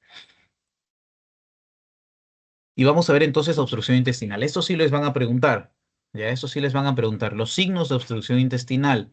Entonces va a ser una irrupción parcial o total del tránsito del contenido intestinal por causa mecánico-funcional, que ya lo vimos, ya, que ya lo vimos. Existen diversos signos que se pueden encontrar en la obstrucción, como por ejemplo el signo en pila de monedas, ya. Las asas paralelas en pila de monedas se le denomina. Este ya es en una radiografía en un paciente que se ve que está totalmente parado, ¿ya? Que está totalmente en posición ortostática, ¿ya? Igualmente acá, miren estas pequeñas bolitas que se terminan armando, ¿ya? Estas bolitas de acá, igualmente acá se le va a denominar el signo, ¿ya? Del rosario, ¿ya? El signo del rosario. Estos signos de acá también los puedes ver en una tomografía, pero en una tomografía ya no se va a llamar signo del rosario, sino que se va a llamar signo del collar de perlas, como ven acá, ¿no? Signo del collar de perlas. Entonces, si ven prácticamente lo mismo, pero es una tomo, collar de perlas. Pero si es una radiografía, signo del rosario. Solo para que lo puedan diferenciar. ¿ya? Igualmente acá, ¿no? Pila de monedas, ¿ya? Y bueno, recuerden que también pueden ver las causas como tal de la obstrucción intestinal con una tomografía, ¿ya? Entonces vamos a ver un poco más de ejemplos. Miren también este fecalito. No, este es material fecal, incluso en el intestino delgado pueden encontrar. ¿Ya? Este ya es el intestino delgado, este ya viene a ser el apéndice, pero miren acá el intestino delgado por la ubicación, ¿verdad? Por la ubicación, igualmente acá. Como hay heces en el intestino delgado, eso significa que hay una obstrucción más adelante y que prácticamente las heces se están yendo hacia atrás, ¿no? Y demás. Eso puede contaminar, obviamente. Ahora recuerden que también pueden girar sobre su propio eje, ¿no? Se pueden torcer sobre su propio eje y generar esta obstrucción de acá. Eso se le llama obstrucción en asa cerrada. La tomografía te va a determinar todo, ¿ya? Te va a determinar todo tipo de causas. Entonces es por eso que la tomografía es muy importante. Ahora, se le llama configuración en U, en C o en grano de café. Un diagnóstico diferencial de si es queso en grano de café es el bulbo sigmoides, que prácticamente es lo mismo, pero en el intestino grueso. O sea, se obstruye, se gira sobre su propio eje en el intestino grueso, ¿no? Miren, este paciente bueno, este paciente está echado hacia arriba, está totalmente echado hacia arriba. ¿Por qué? Porque el aire se está yendo hacia arriba. Miren cómo estas bolitas se van hacia arriba y demás. Eso ya es obstrucción. Igualmente acá, esto parece que tiene una mucosa normal, o sea, y demás, pero miren cómo la mucosa está yendo hacia adentro. Esto posiblemente sea una invaginación de la mucosa, ¿ya? ¿Ya ven? Una invaginación de la mucosa. ¿Por qué? Porque no está invadiendo otras estructuras, los bordes parecen ser del mismo tamaño en toda la dimensión como tal de esta parte del intestino, y eso hace que uno pueda diferenciar, al menos radiológicamente, que si es que es una invaginación o si es que es un cáncer, por ejemplo, un tumor, ¿no? Porque el tumor sí te invade estructuras ajenas, es mucho más grande y demás. Y viene a ser regular como tal. O sea, acá se engrosa mucho, se engrosa y acá también se engrosa mucho. Y eso hace que la luz disminuya como tal. Pero este es totalmente diferente. Ya. Enfermedad de Crohn. Recuerden que hay, bueno, las dos principales enfermedades inflamatorias intestinales va a ser la enfermedad de Crohn y la colitis ulcerativa. En el caso de la enfermedad de Crohn, es una enfermedad que aparece en brotes, o sea, es una diarrea inflamatoria que te aparece de la noche a la mañana y que se autolimita, pero que una de las complicaciones más frecuentes va a ser la obstrucción intestinal. ¿Por qué? Porque la mucosa se va a engrosar tanto que termina generándote esta obstrucción como tal, ya que puede ser parcial y que incluso puede ser total, ¿ya? Ahora, también es importante tener en cuenta que esta enfermedad de Crohn es una enfermedad granulomatosa. Entonces, Diego, significa que, por ejemplo, la tuberculosis gastrointestinal tiene como principal diagnóstico diferencial la enfermedad de Crohn. Sí. ¿Cómo se va a diferenciar? Se va a diferenciar en que la enfermedad de Crohn tiene granulomas que no tienen necrosis caseosa al centro, a la histología, mientras que la tuberculosis sí la va a tener, necrosis gaseosa central. Esa es la principal diferencia, ¿no? Te puede causar úlceras, fístulas, fisuras, estenosis, abscesos, etcétera. Es una enfermedad granulomatosa, como les decía. Aparecen brotes. Miren acá, ¿no? Pero les repito, un diagnóstico con técnicas de imágenes no siempre es patognomónica de esta enfermedad. Hay otras maneras de diagnosticar la enfermedad de Crohn. Ya es básicamente el sistema inmune que termina afectando a estas zonas de acá, ¿no? Puede afectar, recuerden, desde la boca hasta el ano, ¿ah? Puede aparecer en la boca como, no sé, como bolitas, como úlceras, como aftas, etcétera, ¿no? ¿Cómo puede aparecer en el ano también? Entonces, o puede aparecer en el ileum, en el yeyuno, en el estómago, en el esófago, en cualquier parte del cuerpo, del tracto gastrointestinal, esta enfermedad de Crohn, ¿ya? ¿Qué más se tiene? Por ejemplo, miren cómo está engrosada la mucosa, que no se ve prácticamente nada de luz. Igualmente acá, ya pues se le conoce como signo del picarón o el signo de la dona. También se ve en tuberculosis. Es por eso que no es tan patognomónico de esta enfermedad. Y por eso les digo que las imágenes no siempre son, o sea, no siempre se hacen valer en estos casos, ¿no? Existen otras técnicas para poder diagnosticar enfermedad de Crohn, ¿ya? Miren cómo está destenosada esta parte de la luz. ¿Ok? Igualmente acá, totalmente estenosada. Si ustedes ven eso, tranquilamente podemos decir que es un cáncer, ¿verdad? Es un cáncer, pero no puede ser una enfermedad inflamatoria intestinal. Hay que ver los síntomas del paciente y demás, ¿no?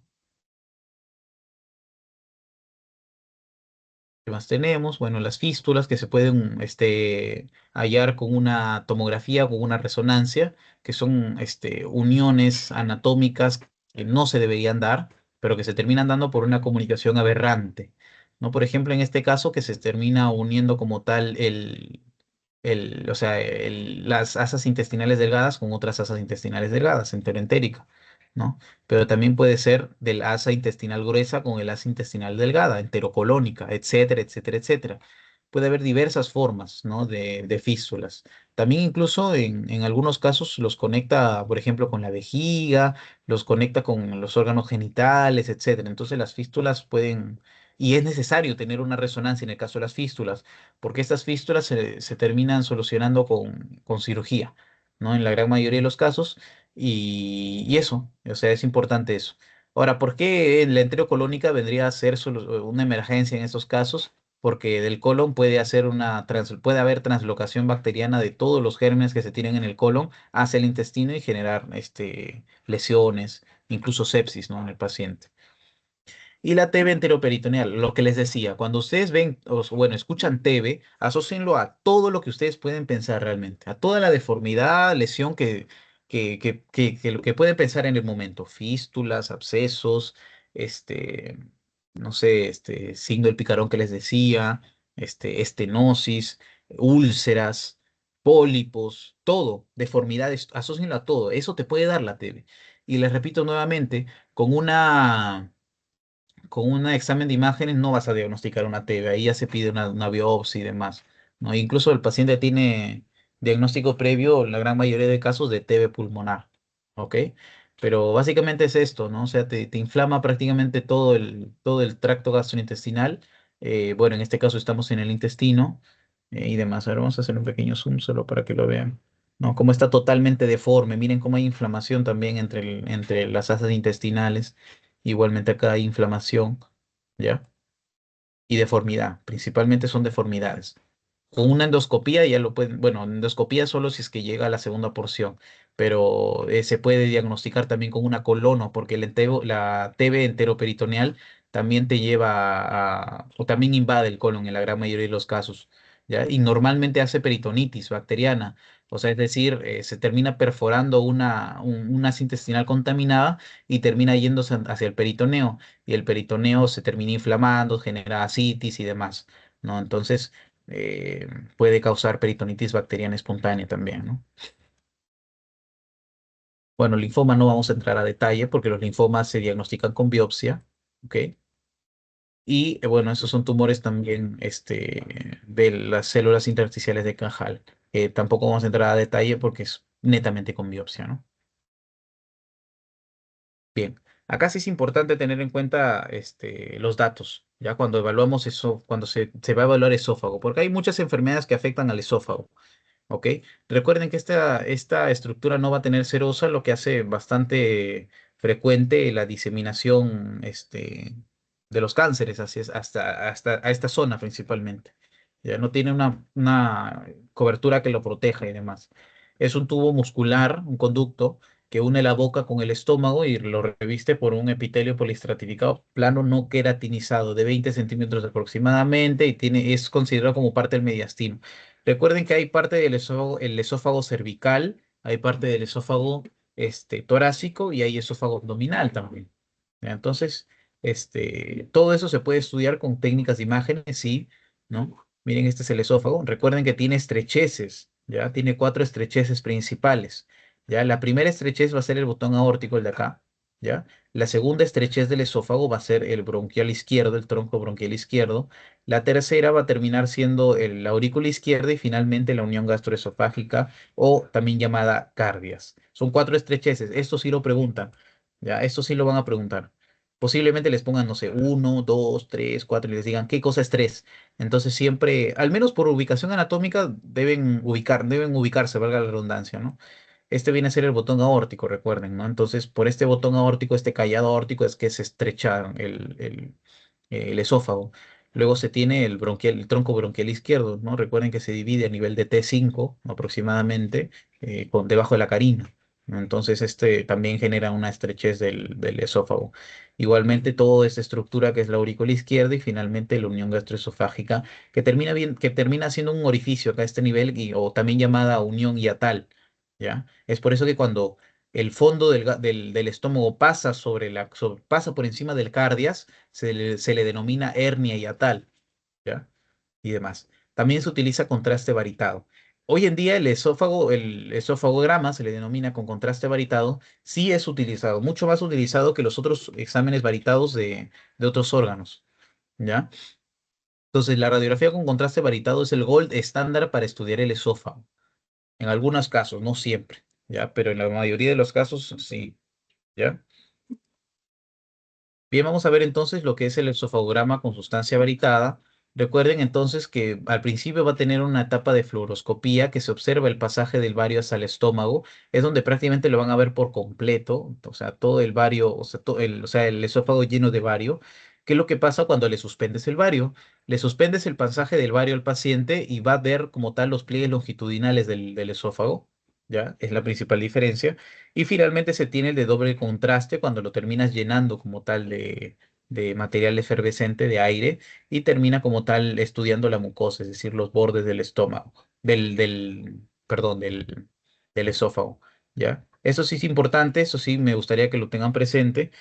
¿Por qué? Porque les pueden preguntar en qué etapa del esofagograma está la siguiente técnica, ¿no? O la siguiente imagen. Y ustedes ven, por ejemplo, que se ve totalmente blanco, por ejemplo, y ustedes dicen que es la etapa uno, ¿no? Que es la fluoroscopía.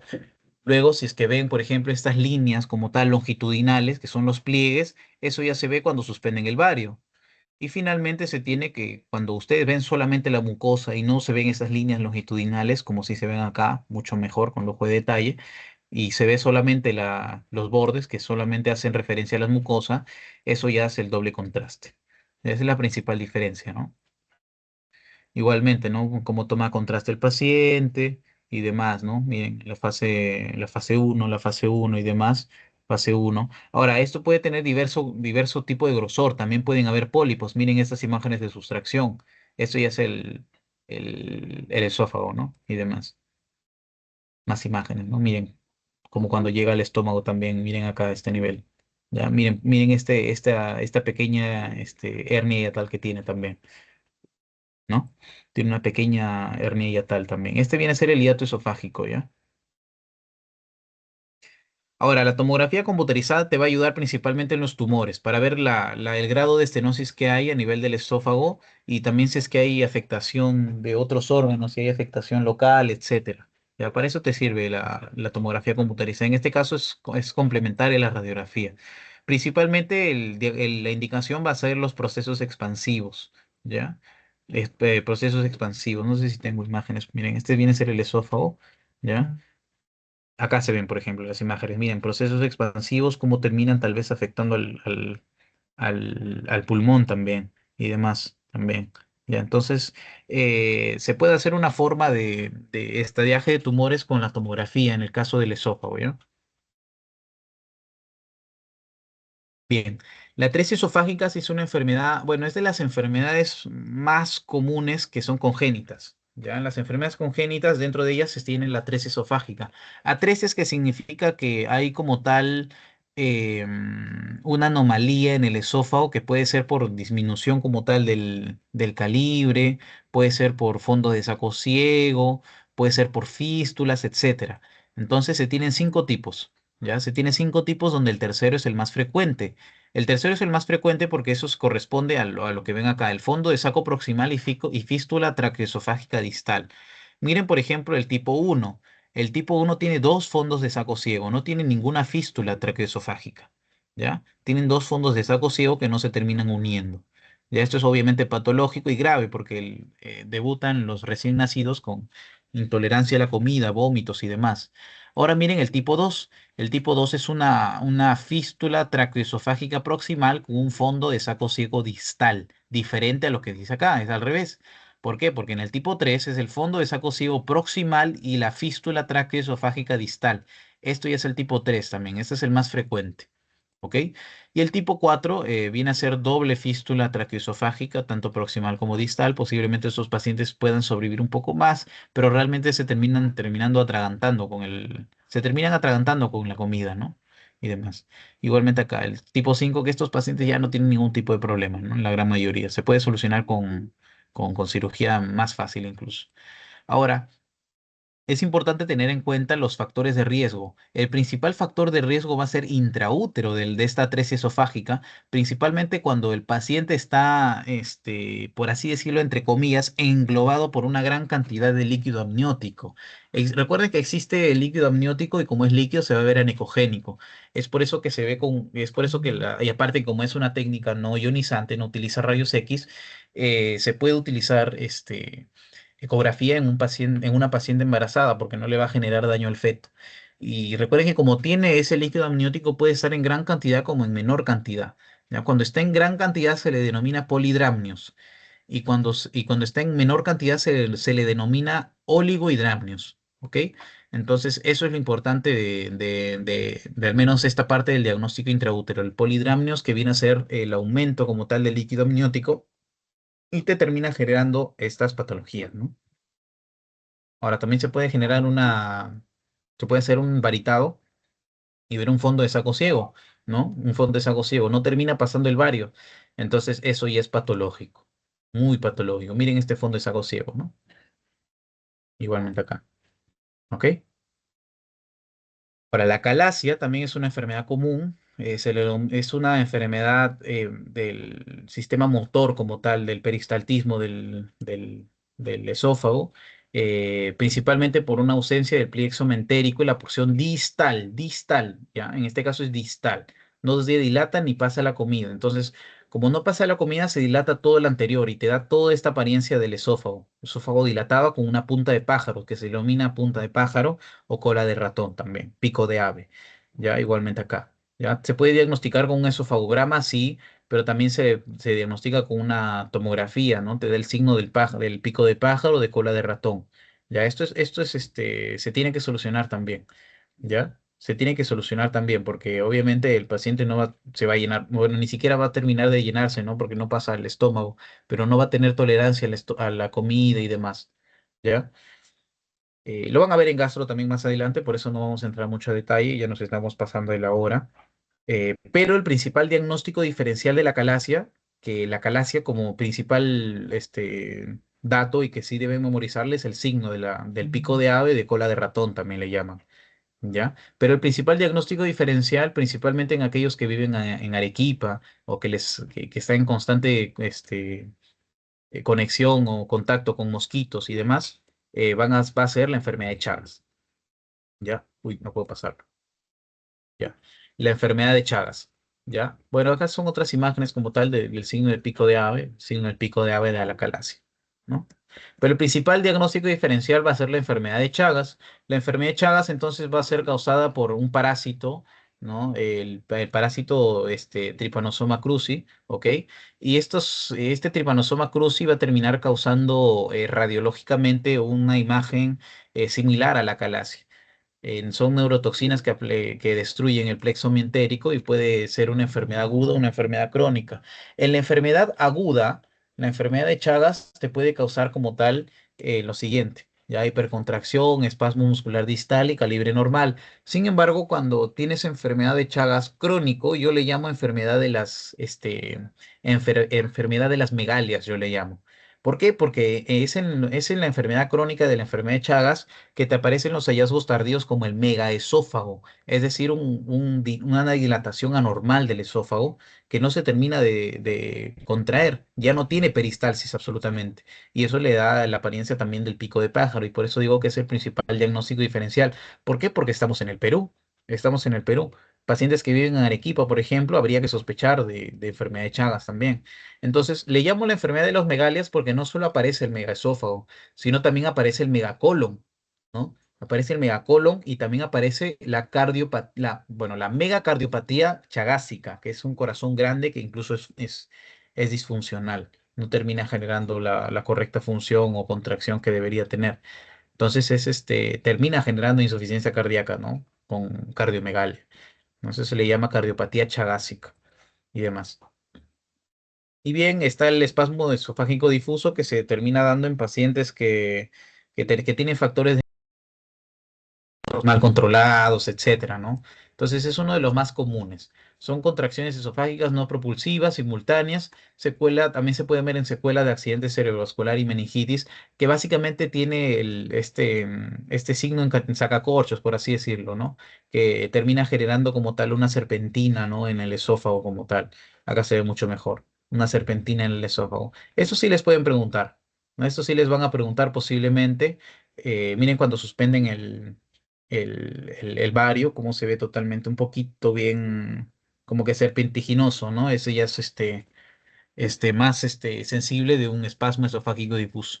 Viene a pertenecer también de las enfermedades motoras del esófago, enfermedades motoras del esófago. Entonces se dañan como tal también el plexo mientérico, pero en este caso ya no es ausencia de contracción, de peristaltismo, sino que son contracciones involuntarias, esofágicas propulsivas simultáneas, ¿no? Y demás. Bien, ¿qué más se tiene? Bueno, esclerodermia, que recuerden que dentro de los signos como tal, bueno, dentro de los hallazgos de la esclerodermia se tiene la patología este, esofágica. Deme un segundo, por favor.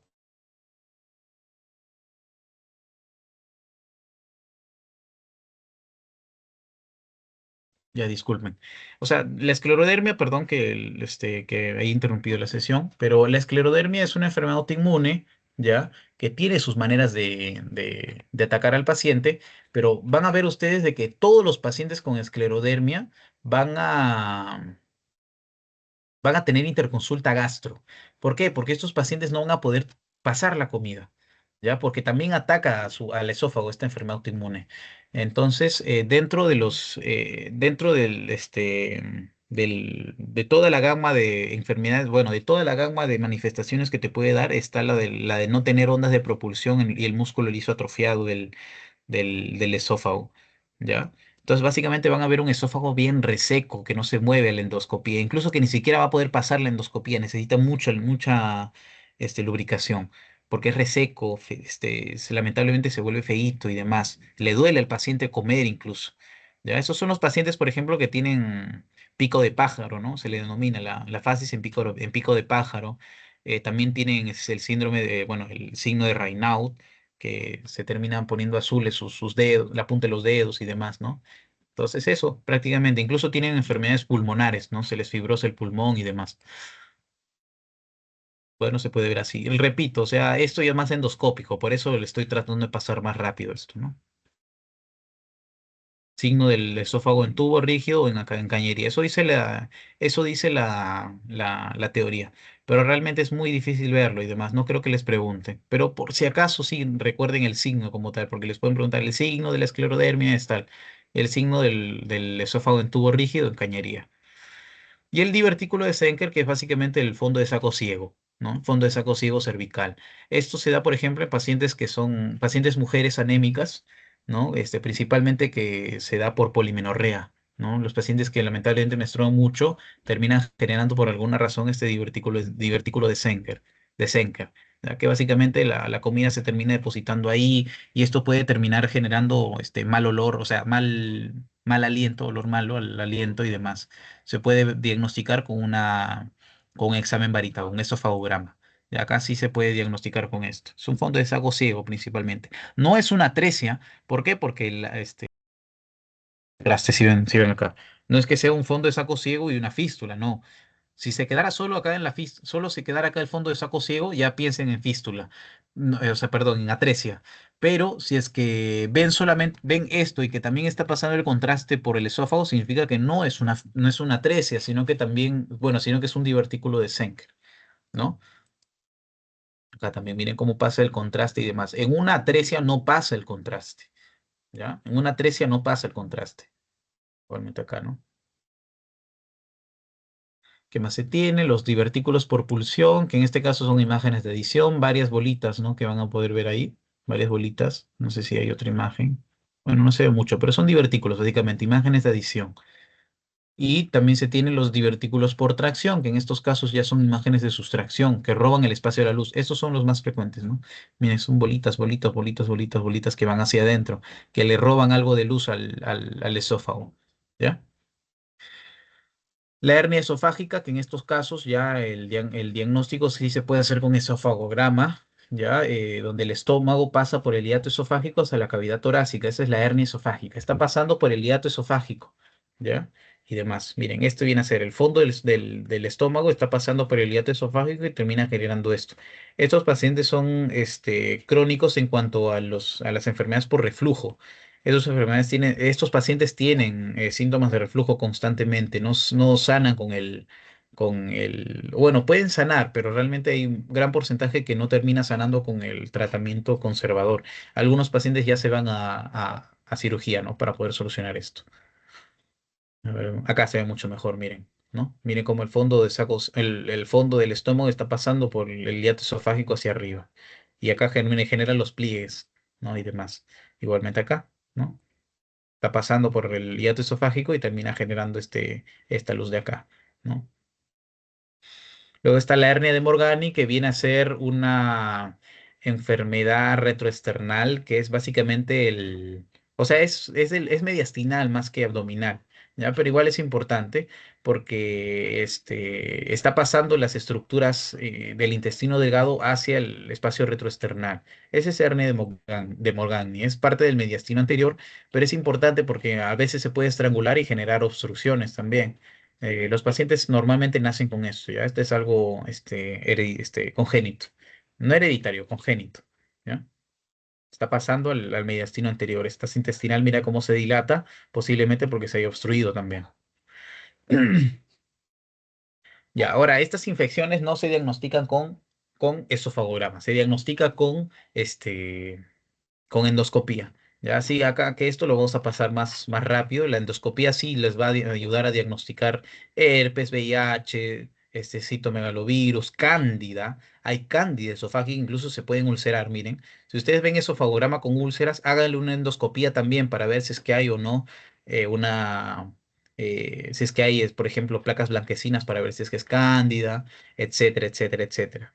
¿Ya? Colecciones de varios, miren. Este es prácticamente signos indirectos como tal de infección porque con un esofagograma no van a poder ver si es que es algo de una infección o no. Incluso por infecciones esofágicas pueden aparecer estos signos de menisco de Karman, ¿ya? Entonces, pueden aparecer úlceras malignas, principalmente en pacientes VIH, ¿ya? Igualmente la candidiasis esofágica, que es una infección que ocurre en pacientes inmunodeprimidos y demás, pero el principal diagnóstico, le repito, va a ser la endoscopía. Para cualquier infección esofágica y también para la candidiasis esofágica, ¿no? Que también es una infección, para la redundancia. De la endoscopía siempre va a ayudar porque permite hacer biopsia e incluso en algunos casos permite hacer tratamiento, no resecarlos y demás, retirarlos en estas placas blanquecinas de la cándida, ¿no? Bueno, está la esofagitis péptica, que en estos casos se da principalmente por reflujo gastroesofágico. Igualmente, la endoscopía va a ser la gold estándar para el diagnóstico. Miren cómo hay pequeñas úlceras, ¿no? Por encima, como tal, bueno, en el tercio distal del esófago. Esto hace sospechar de que posiblemente el paciente tenga reflujo, ¿no? Y por ese reflujo, este ácido termina dañando la mucosa del esófago y termina generando estas pequeñas ulceritas de acá, ¿no? Igualmente, se puede ulcerar, puede solucionarse, sí, hay tratamiento para ello. El diagnóstico ya no es con esofagograma, el diagnóstico es con endoscopía. Igualmente para las varices esofágicas, ustedes pueden ver venas tortuosas y demás, grandes y demás pliegues gigantes, gruesos, pero realmente la endoscopía va a ser mucho mejor. ¿Por qué? Porque la endoscopía incluso te permite tratarlas. Imagínate un paciente, no sé, cirrótico crónico que ya está debutando con sangrado digestivo alto por varices. Entonces ustedes deben hacerle una endoscopía para poder ligar esas varices y evitar que sigan sangrando. Entonces la endoscopía sí o sí va a ayudar para esto.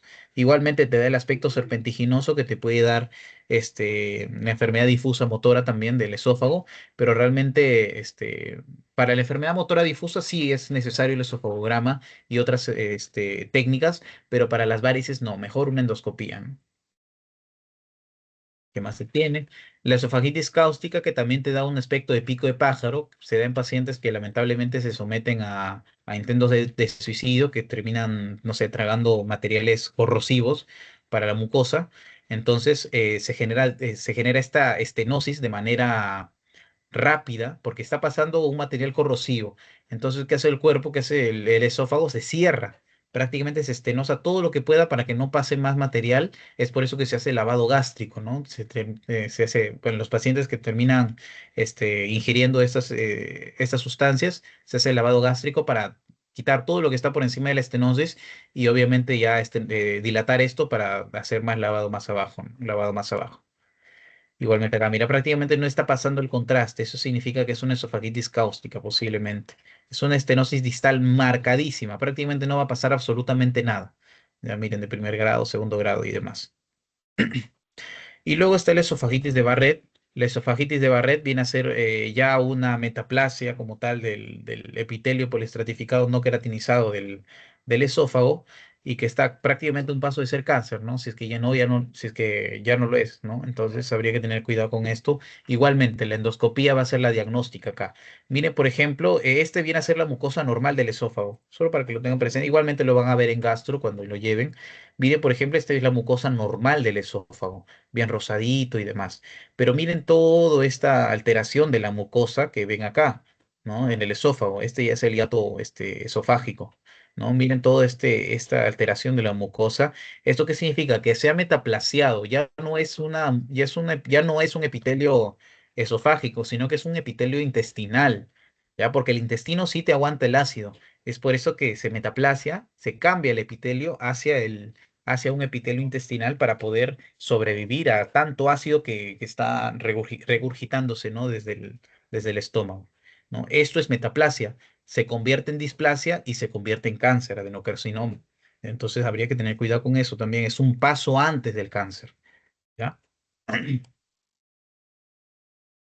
Bueno, el leiomioma, que estos ya son tumores que, como les digo, o sea, o sea, no van a terminar de diagnosticar un cáncer con técnicas de imágenes. ¿Ya? O sea, siempre les repito que ahí ya van a necesitar como tal biopsias. ¿Ya? Entonces, vamos a pasar un poco de esto, ¿no? Porque pueden utilizar, sí, una tomografía también para ver si es que hay afectación local y demás, ¿no? Pero un momento, vamos a seguir. ¿Qué más hay? Miren, por ejemplo, en una endoscopía, ¿cómo se ve? Entonces, la endoscopía te permite tomarle biopsias y demás. En este caso, miren, tiene bordes regulares, ¿no? O sea, bueno, el color es el mismo color que que tiene la mucosa normal. No tiene calcificaciones, no tiene hemorragias, no sangra. Entonces, son signos de buen pronóstico, ¿no? De enfermedades tumorales benignas. ¿Ok? Se tiene. Carcinoma esofágico, igualmente. El diagnóstico se puede hacer con esofagograma para ver el signo de la manzana mordida que yo le mencionaba, ¿ya? Igualmente el signo de la manzana mordida, pero finalmente la tomografía, la endoscopía, bueno, la endoscopía te permite hacer biopsia y determinar qué tipo de cáncer es, pero la tomografía te permite ver afectación en otros lados, ¿no? Afectación a otros lados, afectación local, afectación a distancia y demás, ¿ya? La tomografía, ¿no? ¿Qué más se tiene? Adenocarcinoma, que el adenocarcinoma es mucho más frecuente en el tercio distal del esófago, ¿ya? Y el principal factor de riesgo va a ser el reflujo gastroesofágico, ¿ok? ¿Qué más tenemos? Bueno, tenemos que causa una estenosis irregular y demás, pero el adenocarcinoma igual, les repito, necesita biopsia. Es por eso que una endoscopía es mucho mejor que un esofagograma. Y cuerpos extraños que se pueden encontrar también, ¿ok? Eso sí se da en pacientes pediátricos, accidentes o pacientes psiquiátricos también, ¿no? Miren, por ejemplo, posiblemente sea un huesito que se ha atragantado acá, ¿no? Un huesito, no se sabe, no sé, o puede ser un hueso de pollo, puede ser un hueso de pescado, no se sabe, ¿no? Depende de lo que te diga el paciente. Igualmente acá, ¿no? Acá hay una moneda. No todos van a tener densidad metal. ¿Ah? No todas las estructuras tienen densidad metal. Algunas no. Igualmente acá, ¿no? Y bien, me parece que eso es todo, chicos. No sé si tienen alguna consulta antes de, antes de dar por finalizada la sesión. Voy a No, estoy mandarles bien, yo el... lo voy a revisar ahora en un ratito y quizás salga alguna duda. Ya, está bien, no se preocupen. Igualmente tienen mi número si es que tienen alguna consulta. La clase de hoy ha sido un poco larga, así que les pido disculpas. Ves que los temas son bastantes, ¿no? Espero que les haya quedado claro todo. Les voy a mandar entonces ahora el post-test. Ya no olviden realizarlo, chicos. Y entonces, si es que no tienen ninguna consulta, voy a dar por finalizada la sesión, ¿sí? Muchas gracias con todos. Muchas gracias. Listo, Gracias. gracias. Gracias. Listo. Nos vemos, Hasta chicos. luego, Diego, Hasta gracias. luego. Cuídense.